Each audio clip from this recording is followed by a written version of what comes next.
Good morning students. आज हम हमारी मैथ्स के बुक थ्योरी ऑफ इक्वेशन के topic general properties of equation के बारे में बात करेंगे। जनरल प्रॉपर्टीज ऑफ इक्वेशन का हमारा पहला पॉइंट आता है बहुपद। बहुपद क्या होता है? जैसे मान लीजिए आपके पास कोई n पद है, उन n पदों को एक साथ जोड़ करके एक रूप में समाहित करना ही हमारे क्या कहलाता है? बहुपद कहलाता है।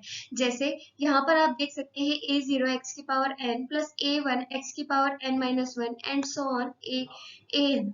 ये जो है ये हमारे क्या कहलाता है? बहुपद कहलाता है, जहाँ a0 a1 an ये सभी रियल नंबर्स हैं और x हमारा एक वेरिएबल है जिसके वैल्यूज हम आगे क्या करेंगे? ज्ञात करेंगे। अब नेक्स्ट टॉपिक आता है हमारा जीरो ऑफ पॉलिनोमियल या बहुपद का शून्य। यदि हमारे एफ एक्स इक्वल जीरो एक समीकरण है, उस समीकरण में एक्स के स्थान पर अल्फा रखने पर अगर हमारे उस समीकरण का मान शून्य प्राप्त होता है तो वह समीकरण के अल्फा की वैल्यू हमारे उस समीकरण का शून्य कहलाती है या जीरो ऑफ पॉलिनोमियल कहलाती है। उसके बाद हम बात करते हैं समीकरण के बारे में। समीकरण का पहला पॉइंट आता है हमारे पास लीनियर और सिंपल इक्वेशन। वेरिएबल की पावर अगर 1 होती है, किसी भी दी गई समीकरण में अगर वेरिएबल की पावर 1 है तो वह एक घात की समीकरण कहलाती है। इसी प्रकार अगर हम आगे बात करें, अगर हमारे वेरिएबल की पावर 2 तो 2 दी गई है तो वह प्राप्त होने वाली समीकरण द्विघात समीकरण या क्वाड्रेटिक इक्वेशन कहलाती है। अगर वेरिएबल की पावर 3 है तो प्राप्त होने वाली समीकरण क्यूबिक इक्वेशन या तीन त्रिघात समीकरण कहलाती है। इसी प्रकार अगर समीकरण की घात 4 दी जाती है तो वो चार घात की समीकरण या चतुर्घात समीकरण या बाइक्वाड्रेटिक इक्वेशन कहलाती है। उसके बाद हमारी बात आती है समीकरण के मूल ज्ञात करने की या रूट ऑफ इक्वेशन के हम कैसे फाइंड आउट करते हैं।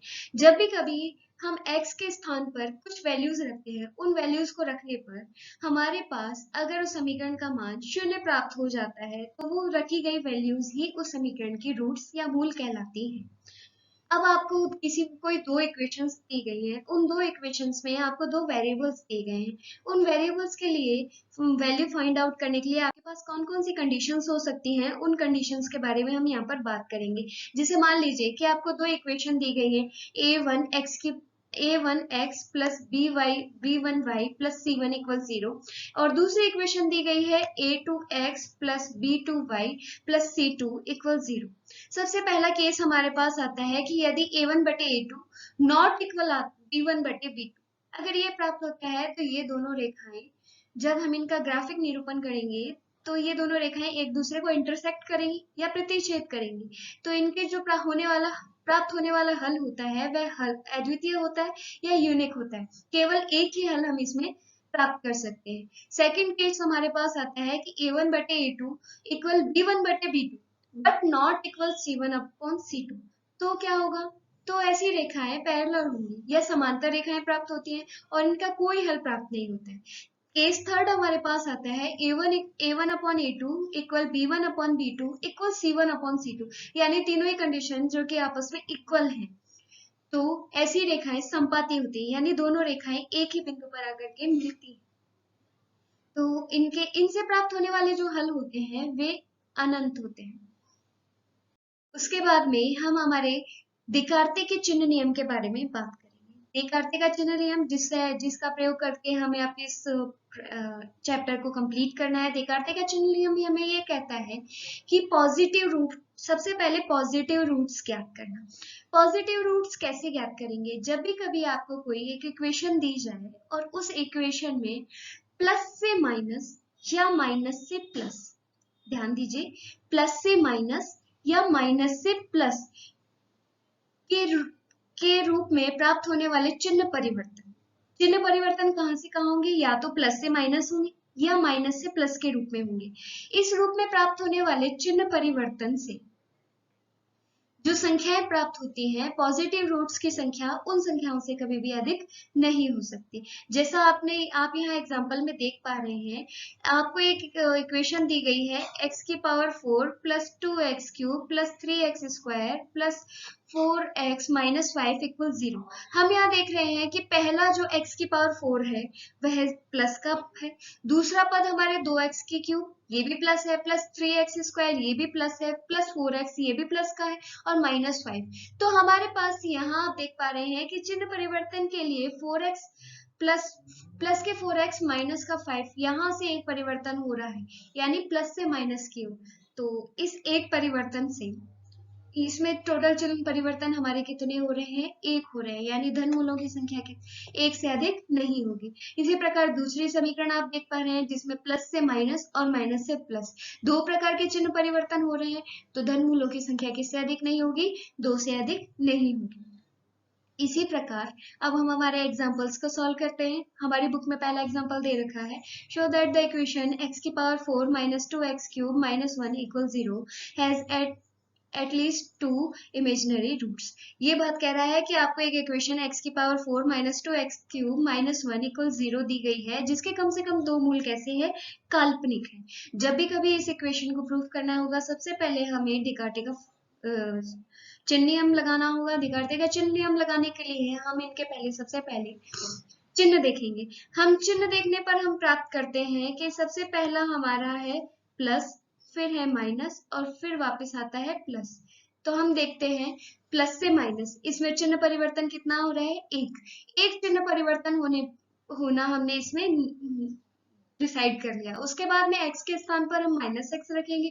जैसे ही हमने x के स्थान पर माइनस एक्स रखा तो इसमें चिन्ह परिवर्तनों की संख्या हमारे पास आई एक। तो हमारे पास टोटल कितने चिन्ह परिवर्तन हुए? एक और एक दो।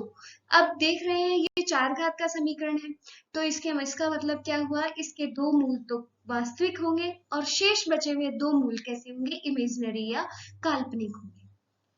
अगला एग्जाम्पल, आप इसी प्रकार के अन्य एग्जाम्पल्स आपको दिए गए हैं जो कि सेम है, आप आराम से कर सकते हैं। नेक्स्ट एग्जाम्पल कह रहा है, show that the all roots of equation are real. आपको एक इक्वेशन दी गई है जिसके सारे रूट्स कैसे हैं? रियल है। ये बात आपको क्या करनी है? सिद्ध करनी है।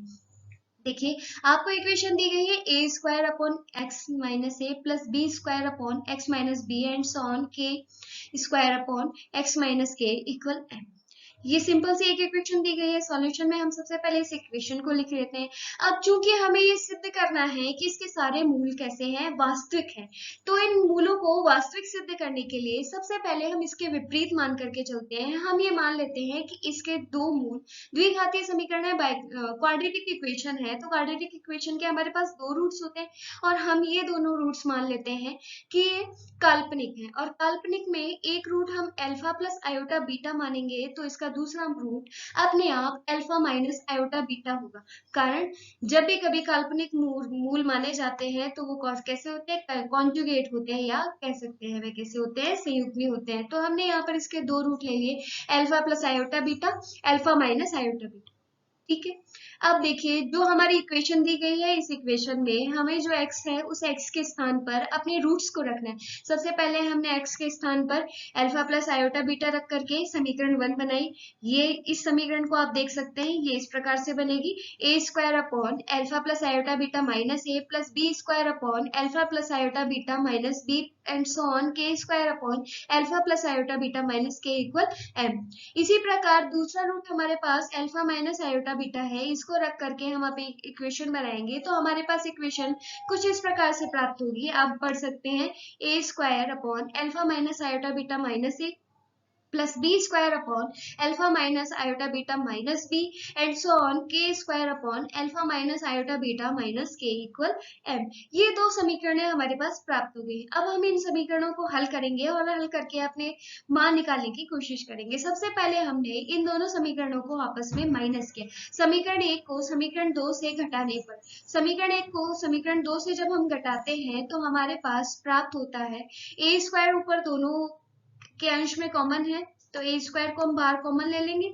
ए स्क्वायर अंदर हमारे पास बचेगा 1 upon alpha minus a plus iota beta minus 1 upon alpha minus a minus iota beta. इसी प्रकार प्लस बी स्क्वायर कॉमन ले लिया हमने, अंदर बचा 1 upon alpha minus beta plus iota beta minus 1 upon alpha minus beta minus iota beta and so on k square 1 upon alpha minus के plus iota beta minus 1 upon alpha minus के minus iota beta equal किसके है? 0 के। आगे जब हम इस equation को एलसीएम लेकर के सॉल्व करेंगे तो एलसीएम लेने करके सॉल्व करने पर ऊपर हमारे पास बनेगा -2 आयोटा बीटा। ये पद हमारे सभी में बनेगा, तो इस पूरे पद को हम बाहर कॉमन लेंगे। इस पूरे पद को बाहर कॉमन लेने के बाद हमारे पास इक्वेशन इस प्रकार से बनेगी -2 iota beta a square upon alpha minus a का होल स्क्वायर प्लस बीटा का square plus b square upon alpha minus b का whole square plus beta square and so on k square upon alpha minus k का whole square plus beta square equal 0। अब देखिए, जो हम यहाँ कोष्टक की संख्या देख रहे हैं ये सभी वर्गों के योग के रूप में है। हम जानते हैं कि किन्हीं भी भिन्न भिन्न संख्याओं के वर्गों का योग कभी भी 0 नहीं हो सकता। इसका मतलब ये ब्रैकेट वाला पार्ट हमारे 0 नहीं हो सकता। जब ब्रैकेट वाला पार्ट 0 नहीं है तो इट मीन्स बीटा हमारे पास क्या होगा, 0 होगा। बीटा 0 होते ही हमारे पास जो इमेजिनरी पार्ट है वो कैसा हो जाएगा, 0 हो जाएगा। तो बचने वाला पार्ट हमारे पास कैसा होगा, रियल होगा। तो इसका मतलब जो दी गई समीकरण है उसके सारे मूल कैसे होंगे, रियल होंगे। इमेजिनरी पार्ट हमारा कैसा प्राप्त हो गया, 0 प्राप्त हो गया। और इस प्रकार हमारा समीकरण प्रूफ होता है, हेंस प्रूव्ड। नेक्स्ट एग्जांपल को हम देखते हैं। इस एग्जांपल में ये कह रहा है कि if roots of the equation x की power n-1 equal 0 are 1 alpha beta gamma, show that 1 minus alpha 1 minus beta 1 minus gamma equal। यदि आपको एक समीकरण दी गई है x की पावर n-1 बराबर 0 है तो इसके कुछ मूल इन्होंने माने हैं, जैसे मान लीजिए 1 अल्फा बीटा और गामा। तो हमें ये दर्शाना है कि 1 minus alpha 1 minus beta 1 minus gamma इन सभी का मान n के बराबर आता है। तो देखिए बहुत सिंपल सा क्वेश्चन है। इसको हल करने के लिए हमें क्या करना होगा, सबसे पहले हमें दिया गया है कि समीकरण के मूल अल्फा बीटा गामा डेल्टा इस प्रकार के कुछ मूल हैं। सबसे पहले हमने इन मूलों को मान लिया, ठीक है। अब इन मूलों को हमें अपनी दी गई समीकरण में क्या करना होगा, प्रतिस्थापित करना होगा। जब भी कोई मूल दिए गए होते हैं तो x माइनस ए के रूप में हम उसका गुणनखंड बनाते हैं। तो इस प्रकार से मैंने उनके गुणनखंड बनाए। अल्फा 1 अल्फा बीटा और गामा को लेते हुए मैंने गुणनखंड के रूप में एक समीकरण बना ली। यहाँ देख सकते हैं आप, x-1 x minus alpha dot x minus beta dot x minus gamma and so on. इसको हमने x की पावर n-1 के बराबर किया। अब देखिए इस साइड में जो x की पावर x-1 है इसका हम RHS में ले जाकर के क्या कर देते हैं, डिवाइड कर देते हैं। जैसे ही RHS में गया तो हमारे पास यहाँ बना x minus alpha x minus beta x minus gamma equal x के power n-1 upon x minus 1। अब x की पावर n-1 में हमें भाग लगाना है x की पावर x माइनस 1 का। तो भाग लगाने की प्रोसेस भी मैंने यहाँ पर आपको शो करके दिखाई है। आप देख सकते हैं x की पावर n माइनस 1 में हम भाग लगाएंगे x माइनस 1 का। तो सबसे पहले एक कम घात बार भाग लगेगा तो हमारा भाग लगेगा x की पावर n माइनस 1 बार। कितनी बार भाग लग गया, x की पावर n माइनस 1। जब इसको हम इस पद से गुणा करेंगे तो हमारे पास आ जाएगा x की पावर n माइनस 1 को जब हम x की पावर n माइनस 1 से गुणा करेंगे तो माइनस x की पावर n-1। चिन्हों को विपरीत करने पर ये प्लस माइनस में कन्वर्ट हो गया और माइनस प्लस में कन्वर्ट हो गया। और हम देख पा रहे हैं कि पहला पद हमारे कट गया और जो शेष पद है वो बच गया। उसको आगे नीचे उतारते हुए हमने भाग लगाया। तो भागफल हमें कुछ इस प्रकार से प्राप्त होता है, x की पावर n-1 प्लस x की power n-2 and so on x plus 1। ये हमें भागफल प्राप्त हुआ है। तो हमारी जो इक्वेशन थी उसमें हम इस भागफल को रखेंगे। तो हमारी इक्वेशन में हम मान रखेंगे x minus alpha x minus beta x minus gamma. ये तो हमारा एलएचएस जैसा था वैसा ही रह गया। इक्वल जो भाग लगाने पर हमें भागफल प्राप्त हुआ है उसको यहाँ पर रखने पर x की पावर n-1 प्लस x की power n-2 and so on x plus 1 x। अब हमें जो क्वेश्चन में प्रूफ करना है ये कुछ वैसा प्राप्त हुआ है पर एग्जैक्टली वह प्राप्त नहीं हुआ है। तो अब हमें यहाँ पर क्या करना होगा, x की वैल्यू रखनी होगी जिससे हमें जो चीज प्रूफ करनी है उसे हम क्या कर सके, प्रूफ करने पर कर सके। तो x बराबर हम यहाँ पर कितना रख देंगे, 1 रखेंगे। जैसे ही हम x बराबर 1 रखेंगे तो हमारी इक्वेशन कुछ इस रूप से चेंज हो जाएगी, 1 minus alpha 1 minus beta dot 1 minus gamma and so on. और जब हम इस साइड 1 रखेंगे तो 1 की पावर n-1 प्लस 1 की power n-2 and so on 1 plus 1 plus. तो ये कितनी बार हमारे पास 1 जुड़ेगा, n बार 1 जुड़ेगा। तो n बार 1 जुड़ने पर हमारे पास क्या वैल्यू बनती है, n। तो 1 minus alpha 1 minus beta 1 minus gamma, इसकी वैल्यू हमारे पास क्या निकल करके आ गई n। तो ये हमारे वह चीज प्रूफ हो गई जो हमसे क्वेश्चन में पूछी गई थी। इट मीन्स जो x की पावर n माइनस 1 0 है उसको हम 1 minus alpha 1 minus beta 1 minus gamma and so on n के रूप में व्यक्त कर सकते हैं।